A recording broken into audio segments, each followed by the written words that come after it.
حضرت سیدنا عثمان غنی رضی اللہ تعالیٰ عنہ السابقون الاولون میں سے ہے۔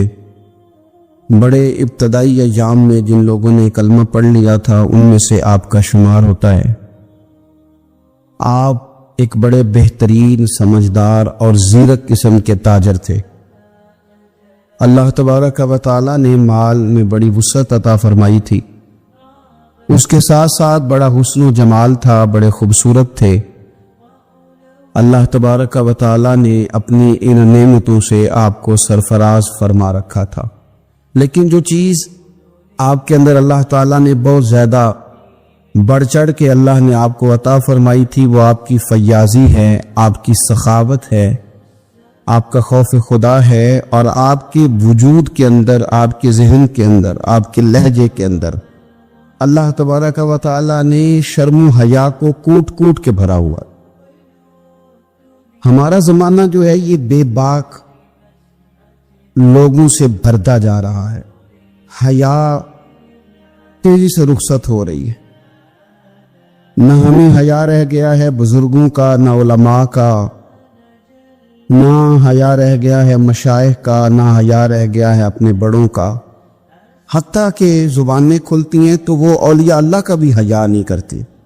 کچھ لوگوں کی زبانیں کھلتی ہیں تو وہ حضور کی اولاد کا بھی حیا نہیں کرتی۔ معاذ اللہ کچھ ایسے بھی ہیں جو نبی پاک کے صحابہ کا بھی حیا نہیں کرتے۔ حضرت سیدنا عثمان غنی رضی اللہ تعالیٰ عنہ پیکرے شرم و حیا تھے، پیکرے شرم و حیا۔ آپ فرمایا کرتے تھے کہ جب سے میں نے حضور سید عالم علیہ السلام کے چہرہ نور کی زیارت کی ہے، میں نے کبھی اپنی شرمگاہ کو بھی نہیں دیکھا، اور جب سے میں نے یہ اپنا ہاتھ حضور کے دست اقدس میں دیا ہے، میں نے یہ سیدھا ہاتھ کبھی گندگی کو نہیں لگایا۔ آپ نے اپنی زندگی شرم و حیا کے اندر ڈھل کے گزاری۔ ہمارے ہاں لوگوں کے اندر مال و دولت آتا ہے نا، آج کل کے زمانے کی بات کر رہا ہوں، تو لوگ من چاہی زندگی گزارنا چاہتے، وہ کہتے ہیں میں اپنی ساری خواہشات کو پورا کروں گا۔ پیسہ جو جیب میں، مفت کا اعتماد دلاتا ہے پیسہ۔ پیسہ آدمی کے اندر کچھ ایسی قوتیں پیدا کرتا ہے کہ وہ نہ چاہتے ہوئے بھی کچھ ایسے کام کر جاتا ہے۔ اس کے ذہن میں سودا سما جاتا ہے کہ میری جیب میں پیسے ہیں، مفت کا اعتماد ہے۔ جو ان کے اپنے ہوتے ہیں ان سے لوگ دور نکل جاتے ہیں، رشتہ داروں سے، دوستوں سے، احباب سے، پرانے لوگوں سے کٹ جاتے ہیں، جیب میں پیسہ جو آ جاتا ہے۔ لیکن مصنف ابن ابی شیبہ میں بڑا ہی خوبصورت انداز حضرت عثمان غنی کے بارے میں موجود ہے۔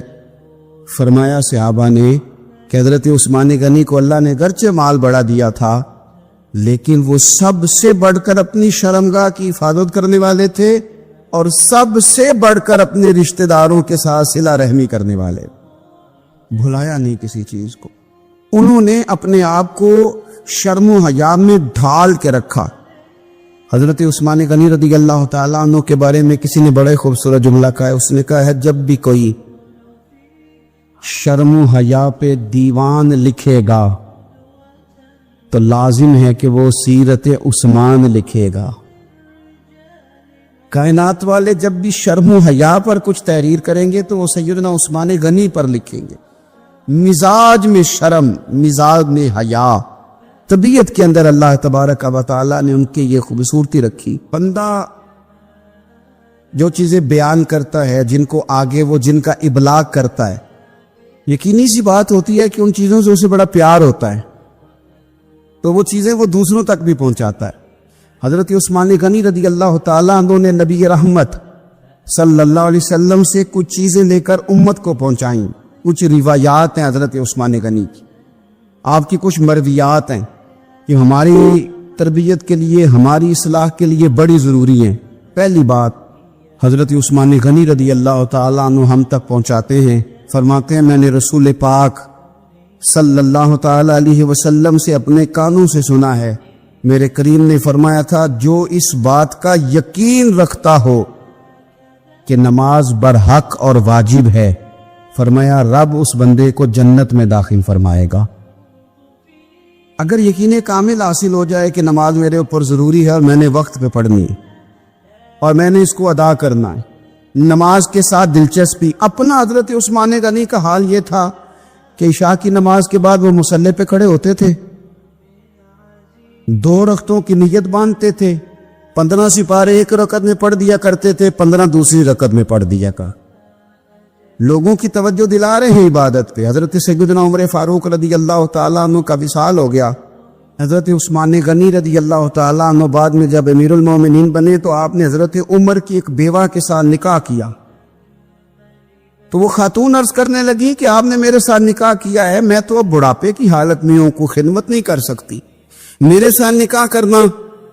تو حضرت عثمان غنی فرمانے لگے میں نے کسی ضرورت کے تحت نکاح نہیں کیا، میں نے مسجد میں تو عمر فاروق کو دیکھا ہے، حرم کعبہ میں بھی دیکھا ہے، میدان جہاد میں بھی دیکھا ہے، میں تم سے نکاح اس لیے کیا ہے کہ مجھے بتاؤ عمر اپنے گھر کی 4 دیواری کے اندر اپنے رب کو کیسے راضی کیا کرتے۔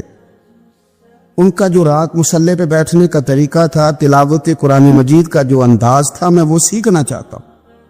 عبادت کے ساتھ خاص شغف سیدنا عثمان غنی ذو النورین رضی اللہ تعالیٰ عنہ کا۔ حضور نے فرمایا تھا نماز میری آنکھوں کی ٹھنڈک ہے۔ میرے بھائیوں، اپنی نماز کی حفاظت کریں۔ حفاظت سے مراد یہ ہے کہ کسی نماز کو ضائع نہ ہونے دیں، نماز اپنے وقت پر ادا کریں۔ اور آپ جتنا نماز سے پیچھے ہٹیں گے نا، یعنی ہمارے ایک بزرگ تھے، وہ فرمایا کرتے تھے کہ جس طرح سکول سے ایک چھٹی کر لیں تو اگلے دن جانے کو دل نہیں نہ کرتا، اسی طرح اگر ایک نماز کسی نے چھوڑ دی تو اگلی نماز خود بخود اس کی سستی میں گزر جائے گی۔ آپ جتنا نماز کے قریب جاؤ گے، جتنا اس سے محبت کرو گے، اتنا نماز کی طرف آپ کی توجہ بڑھ جائے۔ اللہ تبارک و تعالیٰ نے مسلمان کو زندگی میں بھی بڑا اعزاز دیا ہے، مومن کی بڑی شان ہے، مومن کا بڑا مقام ہے۔ کنتم خیر امت، یہ بہترین لوگ ہیں۔ دنیا میں بھی مومن کا بڑا مقام ہے، اور مومن جب دنیا سے چلا جائے تو بھی اس کو ردی اور کوڑا سمجھ کر جلایا نہیں جاتا، بلکہ مومن کا اعزاز ہے کہ اس کو غسل دیا جاتا ہے۔ لباسوں میں سب سے سونا لباس سفید رنگ کا ہوتا ہے، اسے وہ سفید لباس پہنایا جاتا ہے۔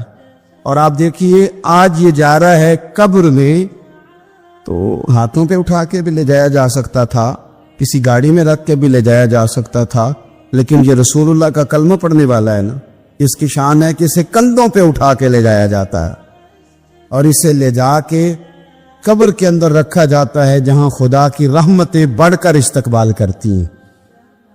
تو جنازہ، بندہ مومن کا جنازہ ایک بڑا مرتبے والا کام ہے۔ حضرت سیدنا عثمان غنی رضی اللہ تعالیٰ عنہ بیٹھے تھے تو ایک جنازے پہ نظر پڑی، ایک مسلمان کا، مومن کا جنازہ جا رہا تھا، اس جنازے پر نظر پڑی تو سیدنا عثمان غنی اٹھ کر کھڑے ہو گئے۔ ایک ہے کہ کسی معزز آدمی کے آنے پر آپ کھڑے ہوں، لیکن یہ شان ہے نا، یہ عظمت ہے نا مومن کی کہ اس کا جنازہ گزر رہا ہے۔ تو حضرت عثمان غنی رضی اللہ تعالیٰ عنہ اٹھ کے کھڑے ہو گئے، اور جب لوگوں نے آپ کی طرف دیکھا تو فرمانے لگے اپنی مرضی سے یہ کام نے کیا۔ ایک دن کریم رسول کے سامنے سے بھی جنازہ گزرا تھا تو میرے نبی اٹھ کے کھڑے ہو گئے تھے، تو میں تو اپنے پیارے محبوب صلی اللہ تعالیٰ علیہ وآلہ وسلم کی ادا کو ادا کر رہا ہوں۔ حضرت عثمان غنی رضی اللہ تعالیٰ عنہ نے ہمیں بتلایا کہ مومن کا ہر حال میں مقام اپنی نظروں کے سامنے رکھنا، مقدم رکھنا اس کی عظمت کو۔ جو رسول اللہ کا کلمہ پڑھ لے اس کی بڑی شان ہوتی ہے۔ ہم اہل مودت ہیں سائیں، ہر روز بشارت ہوتی ہے، ہم ہر شام مدینے جاتے ہیں، ہر روز زیارت ہوتی ہے۔ یہ جو بندہ مومن ہوتا ہے یہ تو اہل محبت، اہل مودت لوگ ہوتے، ان کو تو بڑے اعزاز دیے جاتے۔ تو حضرت عثمان غنی رضی اللہ تعالیٰ عنہ نے ہمیں بتلایا کہ بندہ مومن دنیا سے جائے پھر بھی اس کا اعزاز ہے، پھر بھی اس کا مقام ہے۔ حضرت سیدنا عثمان غنی رضی اللہ تعالیٰ عنہ کا مسجد کے ساتھ بڑی دلچسپی تھی۔ آپ نے نبی پاک صلی اللہ تعالیٰ علیہ وسلم کا یہ فرمان روایت کیا ہے کہ جو شخص اللہ کی رضا کے لیے مسجد بنائے گا، اللہ تبارک و تعالیٰ اس کے لیے جنت میں گھر بنائے گا۔ مسجد نبوی کی تعمیر حضرت عثمان غنی نے بڑے شوق سے فرمائی، اور اپنے دور میں انہوں نے مسجد کے اندر وسعت کی، تزئین و آرائش کی۔ اس کے اوپر جو فرش ہے مسجد نبوی کا، وہ فرش حضرت عثمان غنی نے ڈلوایا۔ اور آپ نے مسجد کے ساتھ، اور مسجد کون سی؟ وہ مسجد جو مسجد نبوی ہے، وہ مسجد جس مسجد میں بیٹھ کر رسول اللہ صلی اللہ علیہ وسلم صحابہ کرام علیہم رضوان کو دین سکھاتے تھے. میں بڑی دیر سے کافی عرصے سے ایک بات بڑی شدت سے محسوس کرتا ہوں کہ ہماری طبیعتیں جو ہیں وہ تیزی سے تلخ ہو رہی ہیں. اختلاف رائے تو بالکل پسند ہی نہیں کرتے آج کے دور میں لوگ، اور ہمارے مزاج کے خلاف جو شخص جاتا ہے چند باتیں اکٹھی کر کے ہم اس کے ساتھ عداوت پیدا کر لیتے ہیں. وہ دلوں میں جو نرمی تھی، وہ جو معاف کرنے کا جذبہ تھا، وہ جو درگزر کا مزاج تھا، وہ جو کسی کو قبول کرنا اور اس کی چند کمزوریوں سمیت بھی قبول کر لینا، اور کسی بندے کی کمزوری دیکھنا تو اس کی ایک کمزوری دیکھ کے اپنی کئی کمزوریاں یاد کر لینا، یہ اہل محبت کا طریقہ ہوتا تھا. لیکن ہم نے لوگوں کی کمزوریاں ڈسکس کر کر کے، لوگوں کی غلطیاں ڈھونڈ ڈھونڈ کے اپنی نظروں میں لوگوں کا مقام گرا دیا ہے. ہم یا خود ٹھیک ہیں یا وہ جو ہماری رائے کے ساتھ 100% متفق ہوتا ہے وہ ٹھیک ہے، ورنہ یہ ہوا ہے کہ طبیعتیں سخت ہیں، مزاج سخت ہیں، لب و لہجے سے تلخی پھوٹتی ہے. حضرت عثمان غنی اپنے مزاج کے لحاظ سے بڑے نرم دل آدمی تھے، بڑے کریم تھے، بڑے مہربان تھے.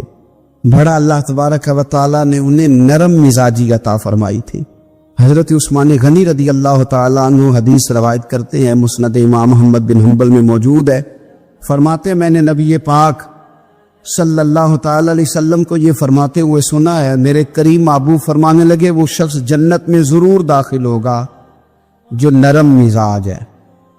جو خریدار ہو تب بھی نرم مزاج ہے، دکاندار ہو تو پھر بھی نرم مزاج ہے، جو ادا کرنے والا ہو تو پھر بھی نرم ہے، تقاضا کرتا ہو تو پھر بھی نرم ہے، جو ہر معاملے میں نرم مزاج. اعلیٰ حضرت بریلوی رحمۃ اللہ علیہ ملفوظات شریف میں فرماتے ہیں جو کام نرمی سے ہوتا ہے وہ سختی سے ہوتا ہی نہیں. نرمی سے جو چیز آپ آگے اس کا ابلاغ کر سکتے ہیں، اس کو پہنچا سکتے ہیں، وہ کام سختی سے نہیں ہوتا. کم از کم اپنوں کے بیچ تو نرمی ہونی چاہیے. وہ جو سختی ہے وہ تو کافر کے مقابلے میں، منافق کے مقابلے میں وہ ہلکا یاراں تو بریشم کی طرح نرم، وہ تو رزم حق کو باطل ہو تو فولاد ہے مومن. تو حضرت عثمان غنی رضی اللہ تعالیٰ عنہ ہمیں یہ سبق پڑھاتے ہیں کہ اپنے مزاجوں میں نرمی لائی جائے، اپنی طبیعتوں کو ہمیشہ نرم کرنے کی کوشش کی جائے. حقوق العباد کا معاملہ ہمیشہ سے سخت ہے، اور ہم حقوق العباد کے معاملے میں بڑے خود غرض ہے. اپنی مرضی کے حق ہم ادا کرتے ہیں، اپنی مرضی کے. حقوق العباد سے مراد بندوں کے حقوق ہے، ایک دو رشتوں کے حقوق نہیں. اور یہ حقوق ہمارے اوپر عائد کس نے کیے ہیں؟ اللہ تعالیٰ نے. آپ اپنے بچوں کے حقوق ادا کرتے کرتے کسی غریب کے حق پہ ڈاکہ نہیں ڈال سکتے. آپ اپنے ماں باپ کا حق ادا کرتے کرتے کسی کا حق کینچی لگا کے کاٹ نہیں سکتے. آپ یہ کہیں کہ میں نے اپنا گھر بنانا ہے تو بڑے سارے گھر بے آباد کر دیں.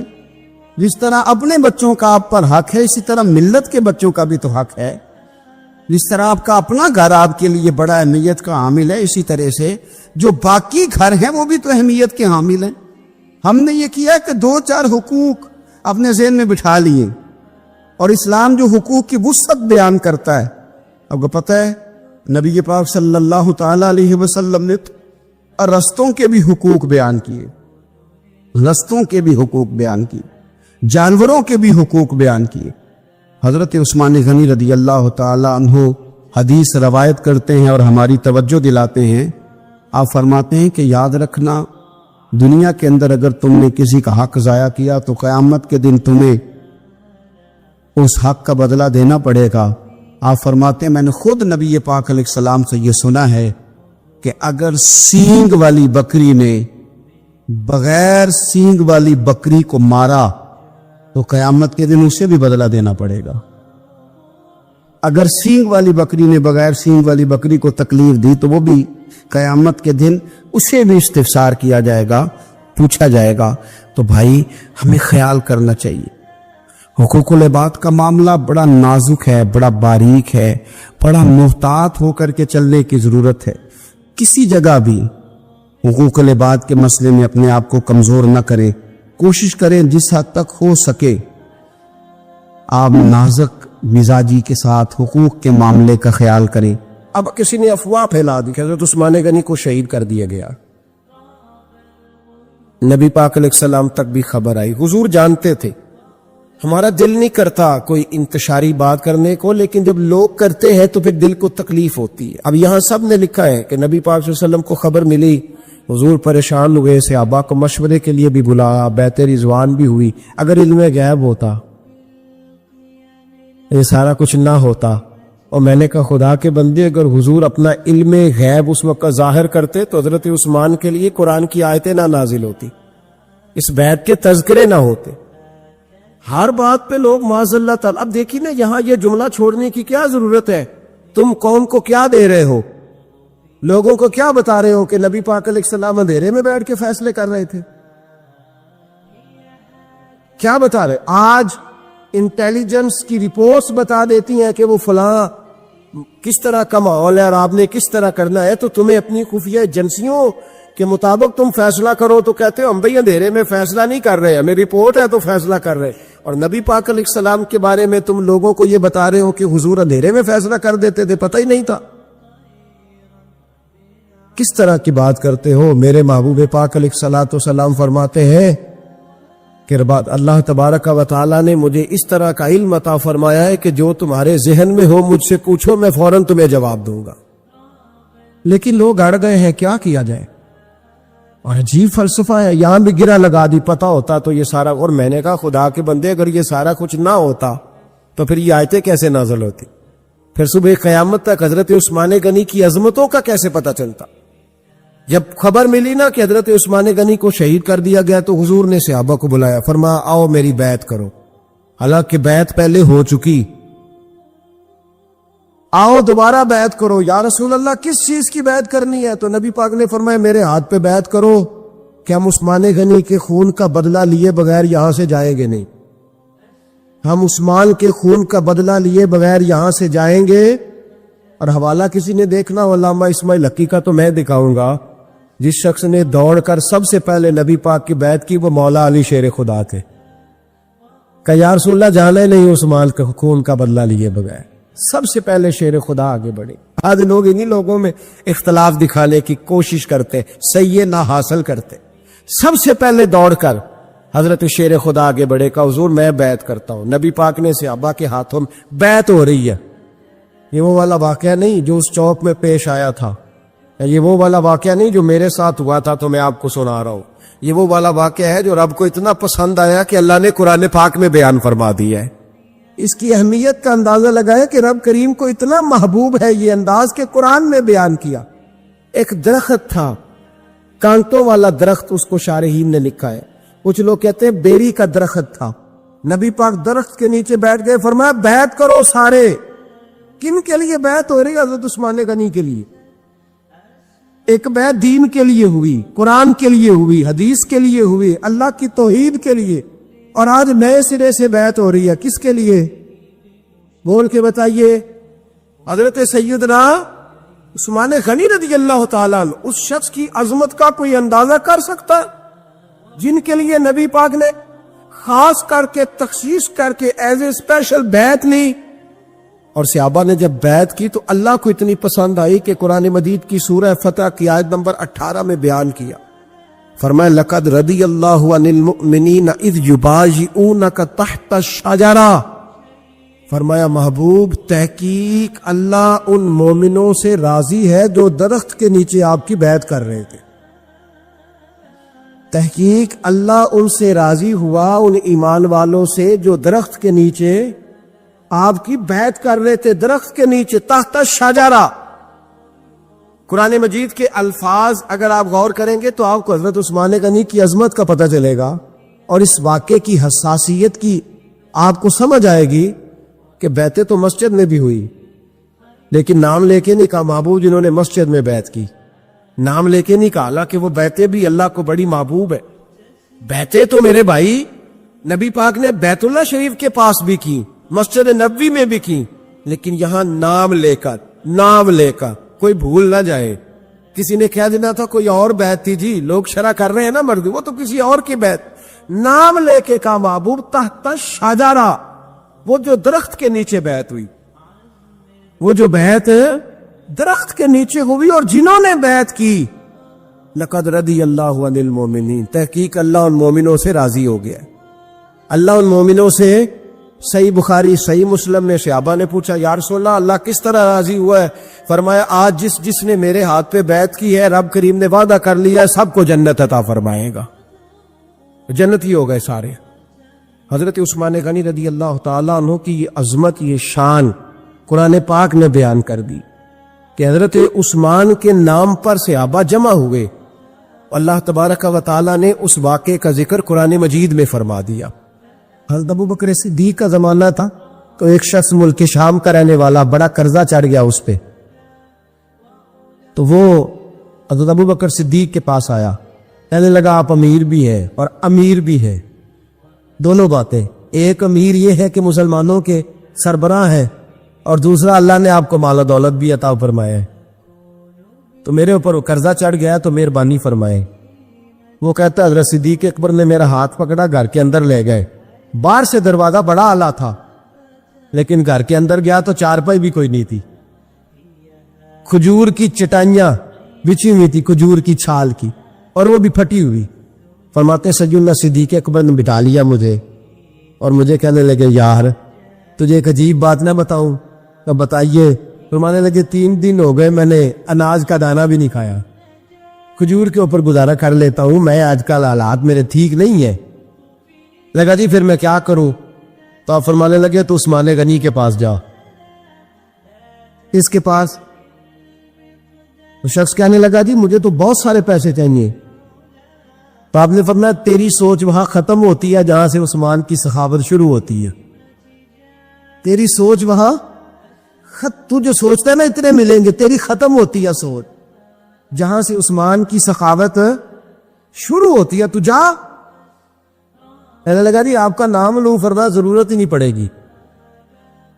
کہا جی میں ذکر کروں گا کہ مجھے امیر المومنین نے بھیجا ہے۔ فرمایا ضرورت ہے، صرف اتنا تو جا کے بتانا کہ میں مقروض ہوں اور رسول اللہ کا نوکر ہوں صلی اللہ علیہ، اتنا بتانا کہ مسلمان ہوں، مصطفیٰ کا غلام، بس، اور کسی اضافے کی ضرورت ہے؟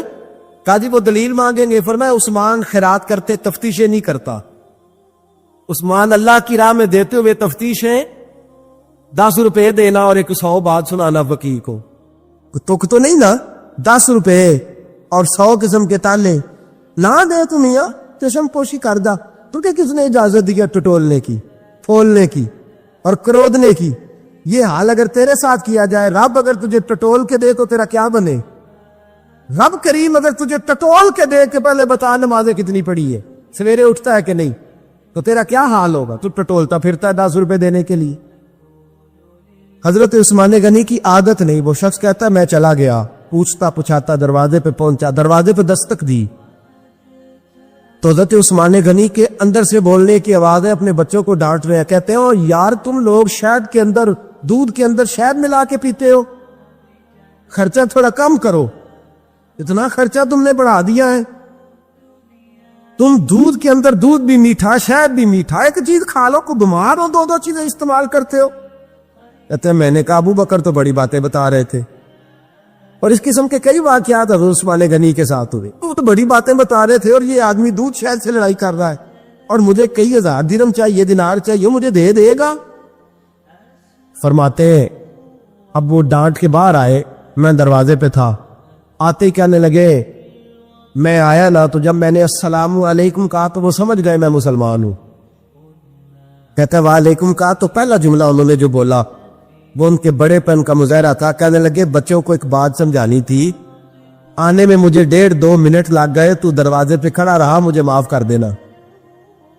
بڑے لوگوں کی بڑی باتیں، بڑے لوگوں کی بڑی باتیں، اتنا بڑا قد ہے اتنا بڑا اخلاق ہے۔ کہنے لگے تجھے ایک بات بچوں سے کرنے لگ گیا تھا، تجھے انتظار کرنا پڑا، ذرا درگزر کرنا۔ کہتے ہیں پھر انہوں نے دروازہ کھولا، جو اس وقت ان کا ماحول تھا، حویلی کا، ڈرائنگ روم کا، جو بھی، مجھے بٹھایا۔ کہتے ہیں میرے لیے جو پہلی چیز آئی وہ دودھ کے اندر شہد ڈال کے وہ لائے۔ کہتے ہیں میرے دل میں خیال آیا گھر میں جھگڑا کر رہے تھے، مجھے پلایا، اس کے بعد کھجوروں کا حلوہ آ گیا۔ کہتے ہیں میں نے کہا بچوں کو کہہ رہے تھے ایک میٹھی چیز استعمال کرو، میرے لیے 3 آ گئی ہے، 3 آ گئی، عجیب شخص ہے۔ کہتے ہیں میں لیکن ابھی میرا تصور جمع نہیں. میں نے کہا اتنا تگڑا نہیں جتنا حضرت ابو بکر نے بتایا ہے. کہتے ہیں کھلا پلا کے نا پھر پوچھنے لگے کیسے آئے ہو, کیسے آئے ہو؟ تو کہتے ہیں میں نے کہا کہ جناب میں مجبور ہوں. آج بہت سارے لوگ ہیں نا جن کے پاس کسی کی بات سننے کا ٹائم ہی نہیں, کہتے ہیں موٹی موٹی بات کریں آخری. حضرت عثمان غنی پوری کھلا پلا کے کہنے لگے کیسے آنا ہوا؟ کہتے ہیں میں نے کہا جی میں مسلمان ہوں, ملک کے شام کے مضافات کے ایک گاؤں کا رہنے والا ہوں. کچھ کاروباری مشکلات آئی تو میں مقروض ہو گیا, میرے اوپر قرضہ ہے, مجھے کچھ پیسوں کی حاجت ہے. فرمانے لگے میں نے کچھ پیسے کہا, انہوں نے ایک آواز دی تو ان کا غلام آیا ایک اونٹ کے اوپر لدا ہوا سامان لے کے. اس کے اوپر اونٹ کے اوپر کہتا ہے مجھے 3000 اشرفیوں کی ضرورت تھی, میں نے بتایا نہیں 3000 چاہیے. اونٹ آیا تو حضرت عثمان غنی کہنے لگے اس اونٹ پر تیرے لیے تیرے گھر والوں کے لیے میں نے کپڑے بھی رکھوا دیے, کھانا بھی رکھوا دیا اور 6000 اشرفیاں بھی رکھوا دیے. تو پیدل آیا ہے تو اب اونٹ لے کے جا. کہتے میں نے کہا حضور اونٹ واپس کون کرنے آئے گا؟ کہنے لگے واپس کرنے کے لیے دیا ہی نہیں تو تحفہ ہے تو لے جا. کہتے ہیں میں کہاں سے چلا تھا ڈھونڈتا اور مدینے میں آیا, اور جب مدینے میں آیا تو پھر اللہ نے جھولی بھر کے عطا فرمایا. کہتے ہیں میری آنکھوں میں آنسو آ گئے اور میں نے کہا حضور آپ نے تو میری ضرورت سے کہیں بڑھ کے نواز دیا ہے, مجھے معاف کیجئے گا. میں سوچ رہا تھا کہ دودھ شاید پہ گھر میں لڑائی ہو رہی ہے. آپ فرمانے لگے رب نے جو مجھے پیسے دیے ہیں اس لیے نہیں دیے کہ میری اولادیں موج مستی کرتی پھرے, میرے مالک نے مجھے نوازا ہے تاکہ میں محمد عربی کی امت کی نوکری کروں صلی اللہ علیہ. یہ سخاوت کا حال. فرماتے میں نے نہیں بتایا کہ مجھے سیدنا صدیق اکبر نے بھیجا ہے. فرماتے میں دروازے تک گیا تو میں نے کہا شکریہ جزاک اللہ آپ کی مہربانی. تو مسکرا کے فرمانے لگے میرا شکریہ ادا نہ کر, ابو بکر صدیق کا کر. میرا نے شکریہ ادا کر, شکریہ ابو بکر صدیق کا جس نے تجھے یہ رستہ دکھایا ہے. فرماتے میں نے کہا حضور آپ فرمایا جاؤ جاؤ جاؤ تمہارا کام ہو گیا نا, تفصیلات میں نہ جاؤ. یہ شان صحابت سیدنا عثمان غنی. نبی پاک نے اعلان فرمایا جیش اسرا کے لیے مال کی ضرورت ہے, مال دو بھائی. ایک دفعہ حضور نے اعلان کیا, عثمان کھڑے ہو گئے, عرض کرتے یا رسول اللہ 100 اونٹ بما سامان کے یا 100 گھوڑا بما سامان کے. بیٹھ گئے. پھر کریم نے اعلان کیا مال کی ضرورت ہے. عثمان پھر اٹھ کے کھڑے ہو گئے. یہ سیدنا عثمان غنی کا پیار ہے. پھر اٹھ کے حضور میرا 100 اور کر رہے. بیٹھ گئے. پھر اعلان کیا. حضرت عثمان سے رہا نہیں جا رہا, ادھر ادھر پلٹ کے دیکھتے ہیں وہ اندر پانی لوڑ نہیں, ہڑا نو رہ براندی. درویش کہتے ہیں تیرے اندر اگر عشق کا ہڑ آ جائے نا, ہڑ, وہ پھر کسی سے رستہ نہیں پوچھتا. کبھی سیلاب نے بھی رستہ پوچھا ہے کہ ادھر جاؤں کہ ادھر جاؤں, وہ تو ہڑ ہے, وہ کو رستہ پوچھتا ہے, وہ تو رستہ بناتا ہے. پھر کہا کچھ اور چاہیے تو حضرت عثمان اٹھ کے کھڑے ہو گئے. کہا یا رسول اللہ عثمان جو حاضر ہے اور شامل کر لے میرا حصہ. اور پھر اپنے پیسے لا کے سارے حضور کی مقدس گود میں ڈالے. یا رسول اللہ آپ کا ہی ہے سارا, حضور آپ کا ہی ہے. حدیبیہ میں محبوب آئے, 6 ہجری تھی. فرمایا عمرہ کریں گے, کفارنے کا نہیں کرنے دیں گے. بات جب بڑھنے لگی تو سرکار نے حدیبیہ پہ قیام کیا اور 1400 صحابہ میں سے اپنی نمائندگی کے لیے جب مکے والوں کے پاس بھیجنے کی باری آئی تو حضور نے سیدنا عثمان غنی کا انتخاب فرمایا. ورنہ عثمان جاؤ ان سے بات چیت کر. سمجھدار بڑے تھے نا, بردبار تھے, سیانے بندے تھے, حلیم الطبع. اور ویسے بھی ہر پھول کی اپنی خوشبو ہوتی ہے.